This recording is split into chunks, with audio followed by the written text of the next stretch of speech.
روزے کی حالت میں دوران غسل غرارہ کرنا. روزے کی حالت میں دن میں احتلام ہو گیا تو غسل کر کے پاک ہونے کے بارے میں کیا حکم ہے, کیا غرارہ کیا جائے گا؟ شیخ محمد خان UAE سے. اگر روزے میں احتلام ہو گیا ہے تو دیکھیں غسل کرنے میں غرارہ پھر بھی نہ کریں, لیکن منہ بھر کے کلی کریں, منہ اچھی طرح بھر کے نہ, تاکہ فرض کلی ہو جائے اور جو منہ میں پانی جہاں تک پہنچانا واجب ہے وہ پہنچ جائے. غرارہ نہ کریں کیونکہ اس میں خطرہ ہوتا ہے کہ پانی حلق میں نہ اتر جائے.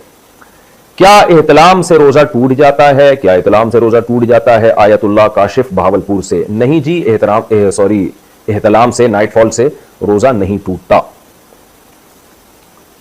اچھا, اسی میں ایک مسئلہ ہے, یہ پوچھا تو نہیں ہے لیکن لوگ پوچھتے بہت ہیں, حیا کے خلاف مسئلہ ہے لیکن میں بیان کر دیتا ہوں کیونکہ نوجوان لوگ اس میں بہت مبتلا ہیں. ہینڈ پریکٹس کے بارے میں بہت پوچھا جاتا ہے کہ اس سے روزہ ٹوٹتا ہے یا نہیں ٹوٹتا. تو ہینڈ پریکٹس سے بھی روزہ ٹوٹ جاتا ہے, لیکن اس سے قضا لازم ہوتی ہے, کفارہ لازم نہیں ہوتا.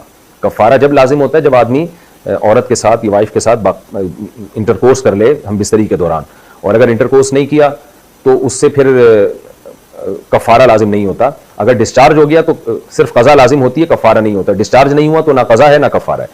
تو یہ مسئلہ اگرچہ حیا کے خلاف ہے لیکن بہت زیادہ پوچھا جاتا ہے, لوگ بہت زیادہ الجھن میں مبتلا ہوتے ہیں, اس لیے میں نے تھوڑا اس کو بیان کر دیا ہے.